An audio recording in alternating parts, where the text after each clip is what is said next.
안녕하세요. 복잡하고 빠르게 변화하는 세상 속에서 우리는 종종 삶의 방향에 대한 깊은 고민에 빠지곤 합니다. 내가 지금 제대로 가고 있는 걸까? 앞으로 무엇을 해야 할까? 하는 질문들이 마음속을 떠나지 않을 때가 있습니다. 오늘 우리는 바로 이 삶의 방향에 대한 이야기를 나누려 합니다. 때로는 불확실하고 때로는 고난이 따르더라도 우리를 향한 하나님의 신성한 계획과 그 과정을 신뢰하는 법에 대해 함께 묵상하는 시간이 되기를 소망합니다. 이 말씀을 듣기 시작하기에 앞서 혹시 이 이야기가 여러분의 마음에 작은 울림이라도 준다면 좋아요와 구독으로 저희와 함께 이 영적인 여정을 계속해 주시길 부탁드립니다. 여러분의 작은 참여는 하나님의 은혜를 더 널리 전하는 귀한 씨앗이 됩니다.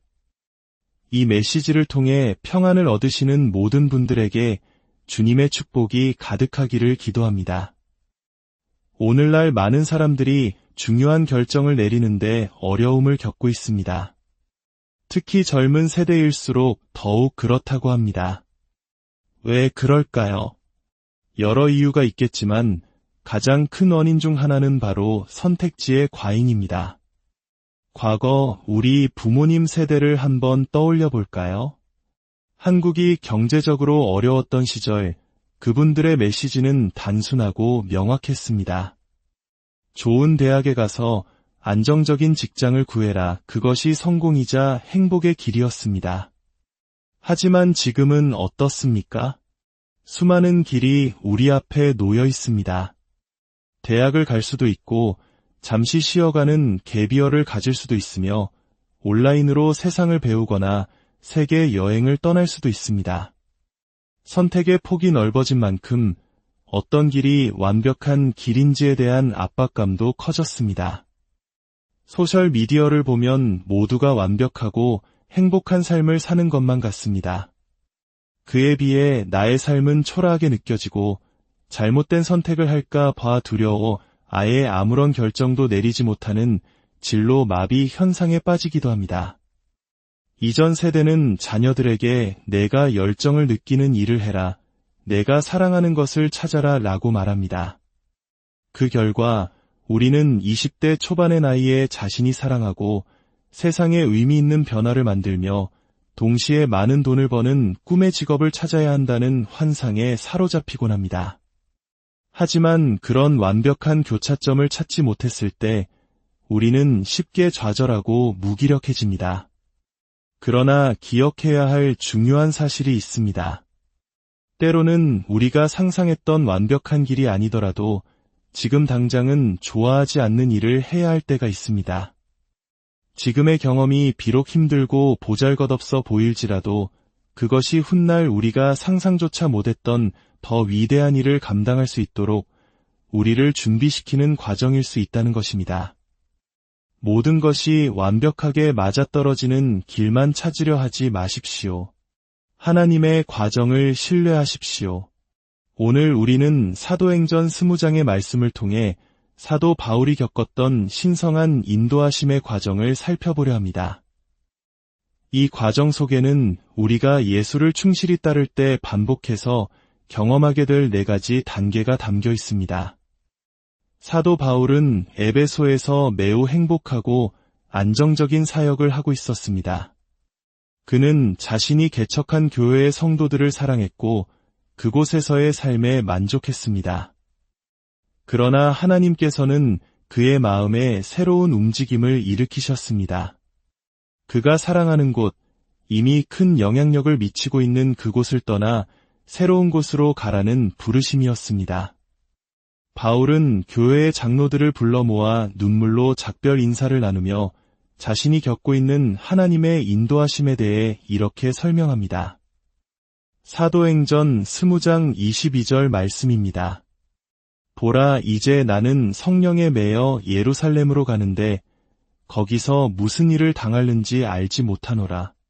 오직 성령이 각 성에서 내게 증언하여 결박과 환난이 나를 기다린다 하시나 내가 달려갈 길과 주 예수께 받은 사명 곧 하나님의 은혜의 복음을 증언하는 일을 마치려 하면은 나의 생명조차 조금도 귀한 것으로 여기지 아니하노라. 이 고백 속에 담긴 하나님의 인도하심, 그 첫 번째 단계는 바로 성령의 이끄심입니다. 바울은 말합니다. 나는 성령에 매여 예루살렘으로 간다. 이것은 그가 계획하거나 원했던 여정이 아니었습니다. 그저 하나님께서 그의 내면에서 일으키시는 강한 이끌림이었습니다. 여기서 성령에 매여라고 번역된 헬라어 원문은 데오 호뉴마입니다. 데오는 밧줄로 단단히 묶다라는 뜻이고 뉴마는 바람 혹은 영을 의미합니다. 즉, 바람과 같은 성령의 힘의 밧줄로 묶인 것처럼 거스를 수 없는 강력한 힘에 이끌리고 있다는 뜻입니다.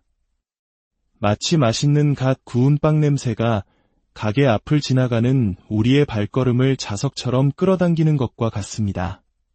다른 길로 가려 해도 그 강렬한 이끌림에 저항하기 어려운 것처럼 말입니다.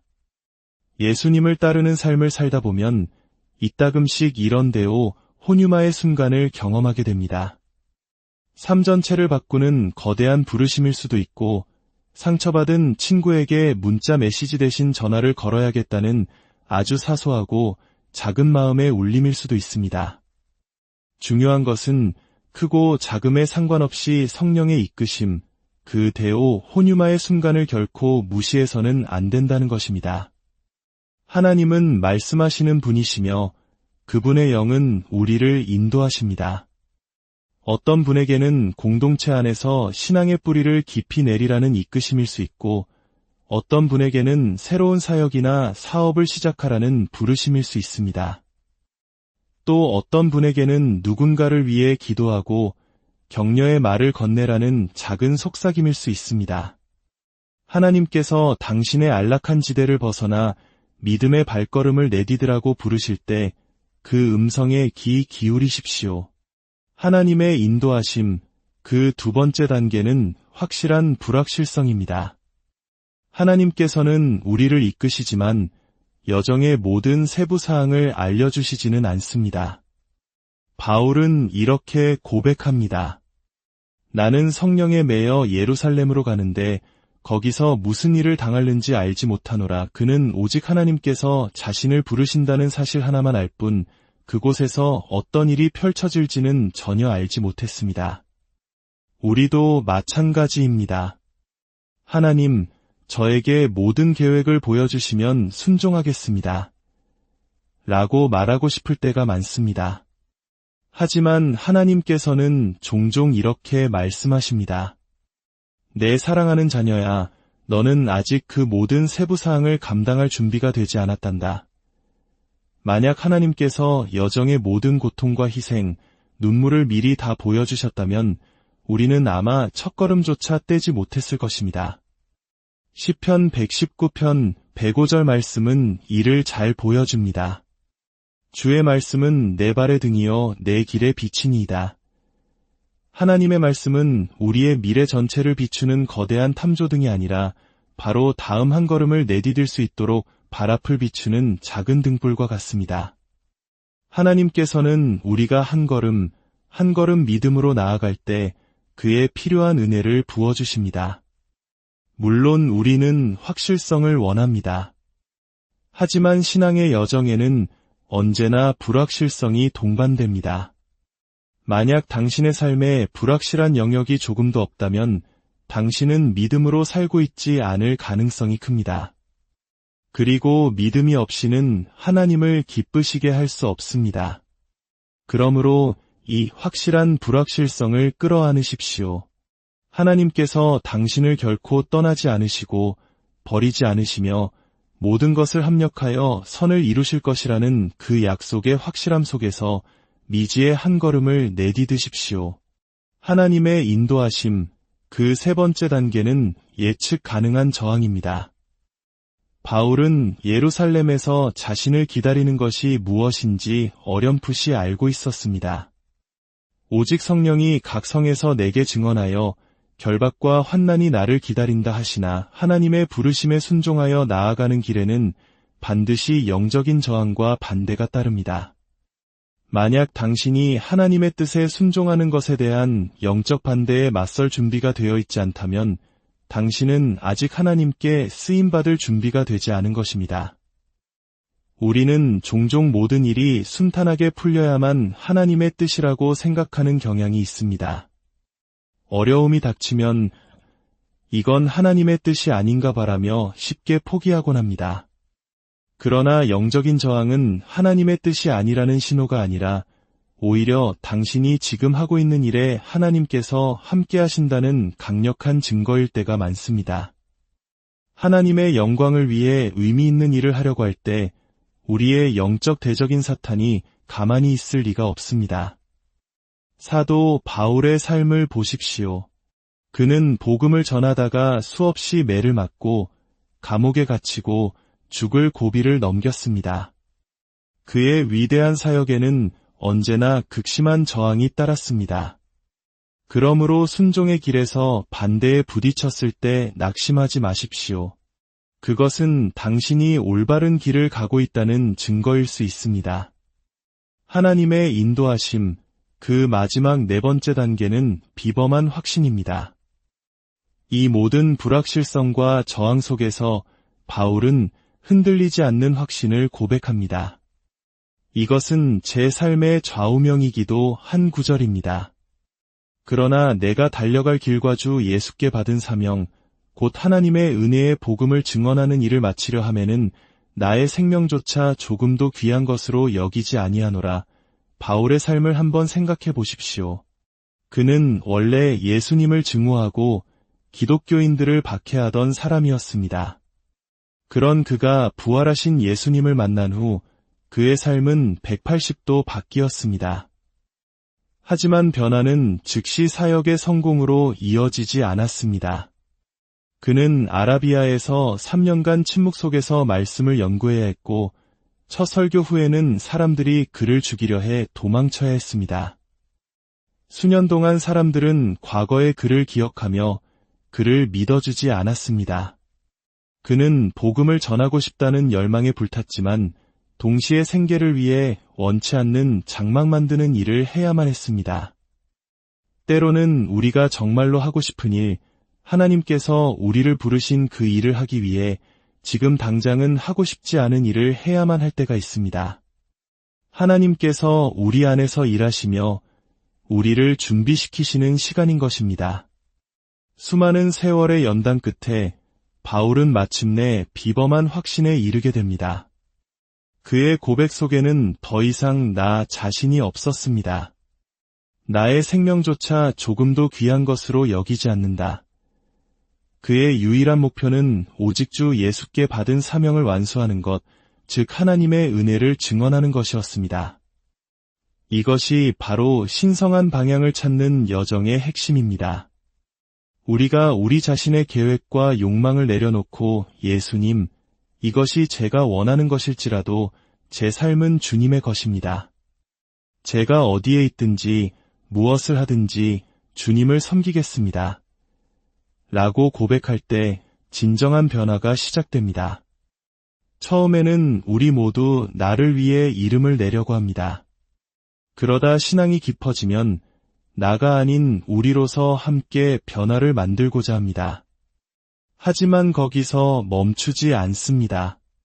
마침내 우리는 나도, 우리도 아닌 오직 예수님을 위한 삶을 살게 될 때 우리는 자신도 모르는 사이에 역사를 만들어가게 됩니다. 바울은 역사를 바꾸겠다는 거창한 계획을 세우지 않았습니다. 그의 유일한 계획은 오늘 예수님께 충실히 순종하는 것이었습니다.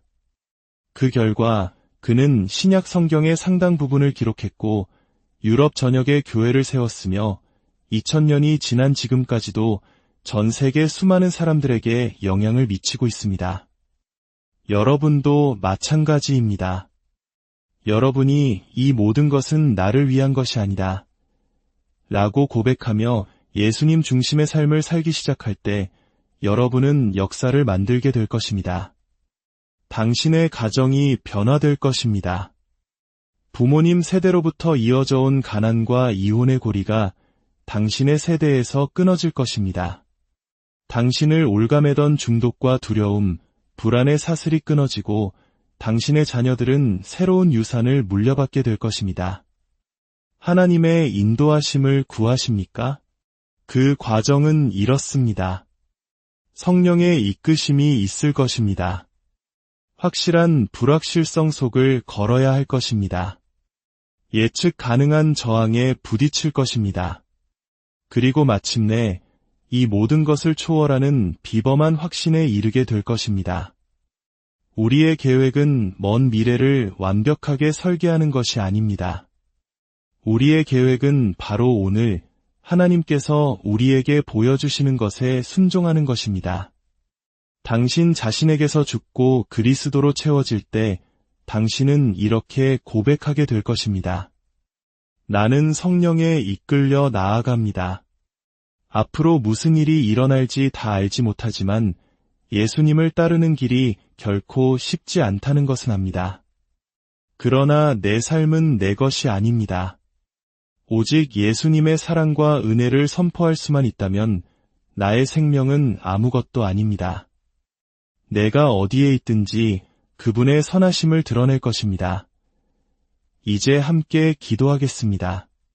하나님 아버지, 오늘 저희가 미래에 대한 계획에만 몰두하는 대신 주님께서 오늘 보여주시는 것에 순종하기로 계획하는 사람들이 되게 하여 주시옵소서. 저희를 신성한 방향으로 인도하시는 주님의 음성을 듣게 하옵소서. 주님의 영이 우리를 이끄실 때 민감하게 반응하게 하시고 세부 사항을 다 알지 못하더라도 믿음으로 발걸음을 떼게 하옵소서. 저항이 있을 것을 알지만 그 너머에 있는 주님 주시는 비범한 확신으로 나아가게 하옵소서. 혹시 지금 이 순간 죄로부터 돌이켜 예수님께로 나아가라는 성령의 이끄심을 느끼는 분이 계십니까? 회개는 다른 방향으로 돌아서는 것입니다. 예수님께서는 당신의 모든 죄를 위해 십자가에서 죽으시고 부활하셨습니다. 당신이 그분을 부를 때 그분은 당신의 기도를 들으시고 당신의 모든 죄를 용서하시며 당신을 새롭게 하십니다. 예수님, 제 삶을 주님께 드립니다. 저를 구원하시고 저를 용서하여 주옵소서. 성령으로 저를 채우시고 제 발걸음을 인도하여 주옵소서. 이제 제 삶은 제 것이 아니라 주님의 것입니다. 이렇게 믿음으로 고백하는 모든 분들 위해 우리 주 예수 그리스도의 은혜와 하나님 아버지의 사랑과 성령의 교통하심이 영원히 함께 하시기를 축원합니다.